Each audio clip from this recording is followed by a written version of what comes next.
মার্কেটে এই জিনিসটা আমাদের সাথে অনেকবারই হয় যে আমরা একটা পুরো প্ল্যান নিয়ে বসে আছি যে একটা রেজিস্ট্যান্স দেখতে পাচ্ছি, একটা সাপোর্ট দেখতে পাচ্ছি এবং আমরা পুরো এই প্যাটার্নের ব্রেকআউট বা ব্রেকডাউন এর জন্য আমরা অপেক্ষা করে বসে আছি যে যখনই মার্কেট ব্রেকআউট বা ব্রেকডাউন দেবে তারপরে আমরা এন্ট্রি নেব। কিন্তু মার্কেটে তারপরের দিন হয় কি গ্যাপ ডাউন বা গ্যাপ আপ হয়ে যায় এবং আমাদের পুরো প্ল্যান জলে চলে যায়। কোনো কাজে লাগে না। এবং আমরা তারপরে উল্টোপাল্টা ট্রেড করি এবং লাস্ট পর্যন্ত লস করে মার্কেট থেকে বেরিয়ে যাই। তো আজ আমরা জানবো যে যখন মার্কেটে এরকম গ্যাপ আপ বা গ্যাপ ডাউন হবে তখন মার্কেটকে আমরা কিভাবে দেখব এবং এই গ্যাপ আপ বা গ্যাপ ডাউন থেকে আমরা কি কোনো ট্রেড নিতে পারি সেই জিনিস সম্বন্ধে জানবো। Share market trading and technical অ্যানালাইসিসের যে একটা মাস্টার সিরিজ আমরা বানাচ্ছি, এটা তার ৯ নম্বর ক্লাস। আপনি যদি আগের ভিডিওগুলি না দেখে থাকেন এই ভিডিও ডেসক্রিপশনে লিংক দেওয়া আছে, এখান থেকে চেক করে নিতে পারবেন।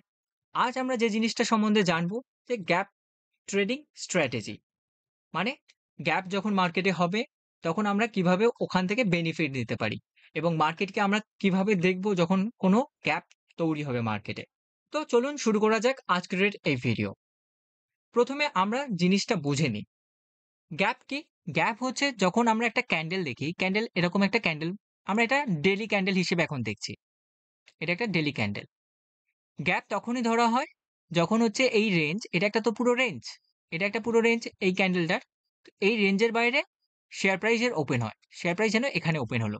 এটা ওপেন হলে এটাকে বলা হয় গ্যাপ আপ।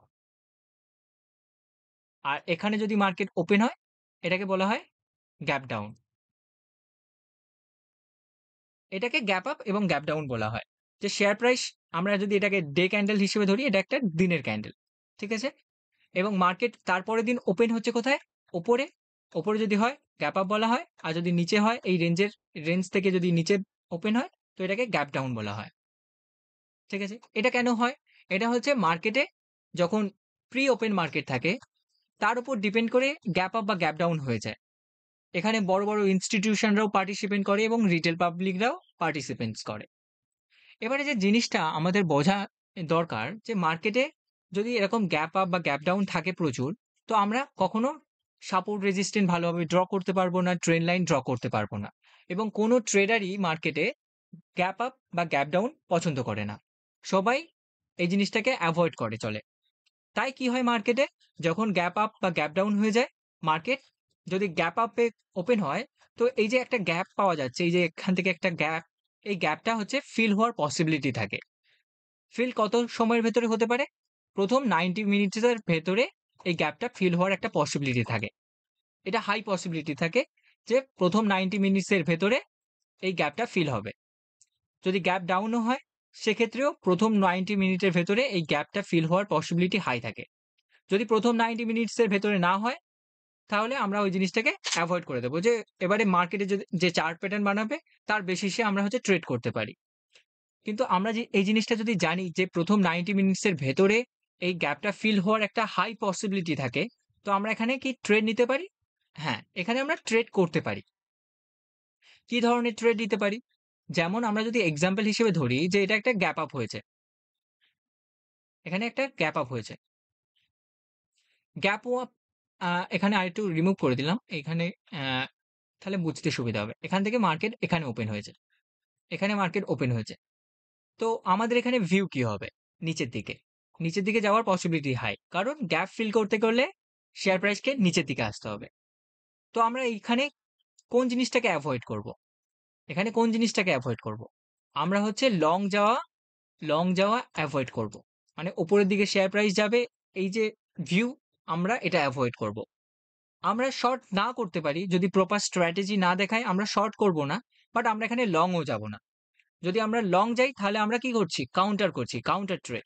কারণ মার্কেট বলছে হাই পসিবিলিটি, যেটা মার্কেটকে আমরা এনালাইজ করলেও দেখতে পাবো যে হাই পসিবিলিটি থাকে যে গ্যাপ আপ বা গ্যাপ ডাউন হয় যেদিন, সেই দিন হচ্ছে ওই গ্যাপটা ফিল হওয়ার যাওয়ার সম্ভাবনা অনেক বেশি থাকে। ঠিক আছে? তাই আমরা যদি দেখি যে এরকম একটা গ্যাপ আপ হয়ে গেছে, তাই আমরা এখানে লং যাওয়া এভয়েড করব। আমরা এখানে শর্ট ট্রেড করতে পারি। যদি প্রপার স্ট্র্যাটেজি দেখায় তবে। নয়তো যদি কোনো প্রপার স্ট্র্যাটেজি না দেখায় তাহলে আমরা এভয়েড করব। টোটালি এভয়েড করব। এরকম যদি গ্যাপ ডাউন হয় মার্কেটে, গ্যাপ ডাউন হয়েছে। এবারে মার্কেটে আমরা কোন ট্রেড নেওয়ার জন্য বেশি প্রেফার করব? লং না শর্ট? লং নাকি শর্ট? আমরা এখানে লং যাওয়ার জন্য প্রেফার করব। শর্টকে এভয়েড করব। কারণ কি? কারণ মার্কেট গ্যাপ ডাউনে খুলেছে। এখানে পসিবিলিটি হাই থাকে যে গ্যাপটা ফিল করবে। আর গ্যাপ ফিল করতে গেলে শেয়ার প্রাইসকে উপরের দিকে যেতে হবে। তাই এখানে আমরা লং প্রেফার করব। লং মানে হচ্ছে শেয়ার প্রাইস আমরা এখানে কিনে উপরের দিকে যাওয়ার আমাদের ভিউ যে শেয়ার প্রাইসের দাম এখানে বাড়বে। আর শর্টের ভিউ হচ্ছে যে শেয়ার প্রাইসের দাম এখান থেকে নিচের দিকে আসবে। ঠিক আছে? তো আমরা এখানে লং প্রেফার করব গ্যাপ ডাউনের ক্ষেত্রে। যখন গ্যাপ ডাউন হবে তখন আমরা লং প্রেফার করব এবং শর্টকে এভয়েড করব। এবং প্রপার স্ট্র্যাটেজি অনুযায়ী হচ্ছে ট্রেড করব। স্ট্র্যাটেজি ছাড়া আমরা কিন্তু ট্রেড করব না। আর যখন গ্যাপ আপ হবে তখন আমরা লংকে এভয়েড করব এবং শর্ট করব। কারণ নিচে যাওয়ার পসিবিলিটি শেয়ারের বেশি গ্যাপটা ফিল করার জন্য। ঠিক আছে? এবারে আমরা কিছু এক্সাম্পল দেখি। যেমন আমরা এই প্রথম এক্সাম্পলটাই দেখছি যে এখানে আমাদের একটা আমরা ট্রেন্ড লাইন ড্র করে রেখেছিলাম যে এখানে আমরা এন্ট্রি নেব। যদি ব্রেকআউট বা ব্রেকডাউন হয় আমরা তারপরে এন্ট্রি নেব। কিন্তু মার্কেট তারপরের দিন কি হয়েছে? না ডাউনে খুলেছে। গ্যাপ ডাউন হয়ে গেছে। তো আমাদের এখানে ভিউ থাকবে যে প্রথমত আমরা এখানে শর্ট যাব না। কারণ শেয়ার প্রাইসের বেশি পসিবিলিটি যে এদিকে উপরের দিকে যাবে। তো আমরা শর্ট তো প্রথমে যাচ্ছি না, এটা হচ্ছে কনফার্ম। কি করব না সেটা কনফার্ম। নেক্সট এবারে আমরা অপেক্ষা করব যে প্রপার কোনো স্ট্র্যাটেজি দেখার। কিন্তু এখানে কোনো স্ট্র্যাটেজি দেখাচ্ছে না এবং এর নিচে কি কোনো সাপোর্ট আছে? এখানে কোনো সাপোর্ট? এখানে সাপোর্ট তেমন কিছু নেই। এখানে একটা দেখতে পাওয়া যাচ্ছে সাপোর্ট। এবং সাপোর্ট যদি থাকেও লং যাওয়ার মতো কি কোনো ক্যান্ডেল এখানে বানিয়েছে? আমরা যতদূর আজ পর্যন্ত শিখেছি, তো লং যাওয়ার মতো কোনো ক্যান্ডেল বানিয়েছে? লং যাওয়ার মতো কোনো ক্যান্ডেল বানায়নি এখানে। তো আমরা এখানে লং যাওয়া প্রেফার করব না। যদি প্রপার স্ট্র্যাটেজি দেখাতো, তারপরে আমরা ভাবতাম যে আমরা লং যেতে পারি। বাট এখানে লং যাওয়ার মতো কোনো ক্যান্ডেলই বানায়নি। আমরা এই সেকেন্ড এক্সাম্পলটা দেখি যে এখানে আমরা হচ্ছে দেখতে পাচ্ছি যে এখানে মার্কেট রেজিস্ট্যান্ট নিচ্ছিল। তো আমরা এই রেজিস্ট্যান্ট একটা লাইন ড্র করে রেখেছি এবং আমাদের ভিউ যে এখানে ব্রেকডাউন হলে তারপরে আমরা এন্ট্রি নেব। তো মার্কেট এখানে ব্রেকডাউন না দিয়ে সরাসরি তারপরের দিন গ্যাপ ডাউন হয়ে গেছে এখানে। এখানে গ্যাপ ডাউন হয়েছে। তো এখন তো আর আমাদের কোনো ট্রেড নেওয়ার নেই। মানে আমাদের এখানে আর সেল করার কোনো অপশন নেই। এখন আমরা কি করতে পারি? আমরা হচ্ছে এখানে লং যাওয়ার জন্যে আমরা খুঁজবো যে লং আমরা কোথায় যেতে পারি এখানে। কারণ এই গ্যাপটা একটা ফিল হওয়ার পসিবিলিটি থাকে অনেক বেশি। তো আমরা এই গ্যাপ ফিল করতে চাইছি। তো তার জন্য আমরা দেখব যে এর আশেপাশে কোথাও সাপোর্ট আছে কিনা। আশেপাশে কোথাও সাপোর্ট নেই। ঠিক আছে? তো তারপরে আমরা টাইম স্পেন্ড হতে দেব যে মার্কেটে কি হয় আমরা দেখি। তারপরে আমরা হচ্ছে সিদ্ধান্ত নেব যে আমরা কি করব। প্রথমত আমরা এখানে তো শর্ট যাব না। মার্কেটে আমরা শর্ট করব না। কারণ কি? শর্ট অর্থাৎ সেল করব না। সেলের পজিশন এই জন্য নেব না কারণ হচ্ছে এখানে শেয়ার প্রাইস উপরের দিকে যাওয়ার সম্ভাবনা বেশি এই গ্যাপটা ফিল করার জন্যে। তো আমরা এখানে শর্ট প্রথমত করছি না। এবারে আমরা ওয়েট করছি যে লং যাওয়ার মতো কিছু দেখাক। তো আমরা দেখতে পাচ্ছি এখানে একটা রেজিস্ট্যান্ট নিচ্ছিল মার্কেট। তারপরে এখানে ব্রেকআউট হয়েছে। তো আমরা এইসব জায়গায় একটা লং নিতে পারি। এইসব জায়গায় লং নিতে পারি। একটা লং এর একটা পজিশন বানাতে পারি। মেইন উদ্দেশ্য কি? যেখানে ব্রেকআউটও হয়েছে এবং তার সাথে এই গ্যাপটা ফিল করবে। তো আমরা যদি এখানে একটা পজিশন বানাতাম, ধরলাম আমরা এখানে একটা লং পজিশন বানাচ্ছি এই জায়গাতে। তো আমরা যদি এখানে একটা লং পজিশন বানাতাম, তাহলে আমাদের হচ্ছে এতটা আমাদের এখানে গ্যাপও ফিল হয়ে গেছে। এই যে গ্যাপও ফিল হয়ে গেছে এবং আমাদের এতটা হচ্ছে প্রফিট নিতে পারতাম। ঠিক আছে?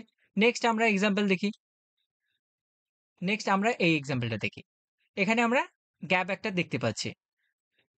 তো আমরা এখানে প্রথমত কি করব না? আমরা হচ্ছে লং যাব না। কারণ কি? শেয়ার প্রাইস নিচের দিকে আসার পসিবিলিটি হাই। তো আমরা এখানে শর্ট এর পজিশন বানানোর চিন্তাভাবনা নেব এখানে। তো আমরা এখানে অপেক্ষা করব যেখানে কোনো প্রথমত দেখব যে এখানে কোনো রেজিস্ট্যান্ট আছে কিনা সামনে। কোনো রেজিস্ট্যান্ট নেই। তো আমরা কি করতে পারি? প্রপার ডাউনে যাওয়ার জন্য কোনো ক্যান্ডেল স্টিক বানাই। তারপরে আমরা হচ্ছে শর্ট করতে পারি। বাট আমরা যদি এখানে দেখি আমরা কোথাও এখানে তেমন কিছু ক্যান্ডেল দেখতে পাচ্ছি না। তো আমরা এরকম গ্যাপ আপ দেখেই এখানে আমরা হচ্ছে শর্ট করব না। কারণ যদি এখানে শর্ট করি আমরা এখানে স্টপ লস হিট করলো আমাদের। তো আমাদের লস হবে। তো প্রপার স্ট্র্যাটেজি থাকতে হবে। প্রপার স্ট্র্যাটেজি থাকলে তারপরে আমরা এন্ট্রি নেব। তো আমরা এখানে প্রপার কিছু ক্যান্ডেল বানানোর জন্য আমরা অপেক্ষা করব যে মার্কেটে প্রপার কিছু সেটআপ দেখাক, যে এখানে রেজিস্ট্যান্স নিচ্ছে বা এখানে কোনো ট্রেন্ড লাইন বানিয়েছে, ব্রেকডাউন এর পসিবিলিটি আছে। তারপরে আমরা হচ্ছে এই গ্যাপ ফিল এর কথা ভাববো। যে সরাসরি এরকম মার্কেট ওপেন হয়েছে এখানে, আর ওপেন হওয়ার পর আমরা দেখছি যে এখানে গ্যাপ আপ হয়েছে, আমরা সরাসরি এখানে শর্ট করব না। তো এখানে শর্ট যদি করতাম তো আমাদের এখানে একটা লস হওয়ার পসিবিলিটি দেখতে পাচ্ছি। ঠিক আছে? এবার নেক্সট আরেকটা এক্সাম্পল দেখি। আরেকটা এক্সাম্পল এসে গেছি। এখানে দেখতে পাচ্ছি এখানে একটা গ্যাপ আপ হয়েছে। মার্কেট এখানে ওপেন হয়েছে। এবারে আমাদের কি ভিউ, এখানে ১ম ভিউ কি? না, আমরা এখানে লং যাব না। আমরা আমাদের ভিউ হচ্ছে উপরের দিকে শেয়ার প্রাইস যাবে এটা নয়। আমাদের ভিউ শেয়ার প্রাইস নিচের দিকে যাবে। তো আমরা এবারে অপেক্ষা করব যে প্রপার সেটআপ বানাক, তারপরে আমরা এন্ট্রি নেব। তো তার জন্যে আমরা দেখি আগে কোনো রেজিস্ট্যান্ট আছে কিনা। তো আমরা যদি দেখি এই জায়গাতে একটা রেজিস্ট্যান্ট আছে। তো এবারে আমরা কি করতে পারি? আমাদের ভিউ হচ্ছে শর্ট এবং এখানে একটা রেজিস্ট্যান্টও আছে। তার সাথে এখানে একটা বেয়ারিশ স্পিন বার বানিয়ে দিয়েছে। তো আমরা এখানে শর্টের জন্য একটা পজিশন বানাতে পারি। তো এখানে যদি আমরা শর্টের জন্য পজিশন বানাই, আমাদের গ্যাপ ফিল করার ভিউ আছে। তো এখান থেকে আমাদের টার্গেট যেটা আসছে সেটা হচ্ছে ১০৪ পয়েন্টের টার্গেট। তো আমাদের গ্যাপ ফিল হয়ে গেলে তারপরে আমরা এক্সিট করে যেতে পারি। আমরা এক্সিট করতে পারি অথবা আমাদের যে এসএল আছে সেটাকে শিফট করে প্রতিটা ক্যান্ডেলের যে হাই বানাচ্ছে তার হাই এর উপরে রাখতে পারি। যতক্ষণ না হাই ব্রেক হচ্ছে ততক্ষণ আমরা পজিশন হোল্ড করব। যেমন আমরা যদি এখানে এরকম করে আসি, তো আমাদের হাই ব্রেক এখানেই হয়ে গেছে। এই ক্যান্ডেলটাতে হাই ব্রেক হয়ে গেছে। হাইটা ব্রেক হয়ে গেছে। তো আমাদের এখানে এক্সিট হয়ে যাবে। তো আমাদের ভিউ ছিল শর্টের এবং আমাদের গ্যাপও এখানে ফিল হয়ে গেছে। তো আজ আমরা কি শিখলাম? যে যখন মার্কেটে গ্যাপ আপ হবে তখন আমাদের ভিউ কি থাকবে? গ্যাপ আপ হলে আমাদের ভিউ থাকবে শর্টের জন্যে। আমাদের লং এর ভিউ থাকবে না। কারণ মার্কেটে এই গ্যাপটা ফিল হওয়ার পসিবিলিটি বেশি। আর যদি মার্কেট গ্যাপ ডাউন হয়ে যায়, যেমন এখানে গ্যাপ ডাউন হয়েছে। তো আমাদের ভিউ কি? আমাদের ভিউ হচ্ছে এই গ্যাপটা ফিল করার। তো আমরা এখানে কি করতে পারি? আমরা হচ্ছে খুঁজবো যে এর নিচে কোথাও সাপোর্ট আছে। তো আমরা এখানে একটা মোটামুটি এখানে একটা সাপোর্ট পাচ্ছি। তো আমাদের ভিউ এখানে কি? যে আমরা লং যাবো। আমরা হচ্ছে শর্ট করব না এখানে। এবং লং এ যাওয়ার আগে এই জিনিসটা আমরা দেখব যে এই যে গ্যাপটা কত বড়। সেটাও তো ইম্পোর্টেন্ট যে এই গ্যাপটা কত বড়। গ্যাপটা খুবই ছোট। তো যখন ছোট গ্যাপ থাকবে আমরা ওটাকে এভয়েড করে দেব। আমরা ওখানে ট্রেড করব না। আমরা যখন দেখব বড় গ্যাপ হচ্ছে এবং প্রপার হচ্ছে একটা সেটআপ বানাচ্ছে শর্ট বা লং যাওয়ার জন্যে, তখন হচ্ছে আমরা ট্রেডের জন্যে এন্ট্রি নিতে পারি। যদি আমরা এই জায়গাতে দেখি এখানে গ্যাপ কত বড়? গ্যাপ ছোট এবং এইটা হচ্ছে হাই ছিল এবং সেখান থেকে এটা হচ্ছে খুবই অল্প গ্যাপ এবং সেটাও পুরনো হয়ে গেছে। সেটা সেই দিনই পুরনো হয়ে গেছে এখানে দেখতে পাচ্ছি। তো আমরা এইভাবে গ্যাপ আপ বা গ্যাপ ডাউন কে আমরা এইভাবে ট্রেড করতে পারি এবং যখন মার্কেট গ্যাপ আপ বা গ্যাপ ডাউন হবে তখন আমাদের ভিউ কে সঠিক রাখতে পারি। আজকের এই ভিডিওর জন্য এতটাই। ভিডিওটি ভালো লাগলে লাইক দেবেন, আগামী দিনের ভিডিওগুলি দেখার জন্য চ্যানেলটি সাবস্ক্রাইব করবেন এবং আপনার বন্ধুদের সাথে শেয়ার করবেন। ধন্যবাদ।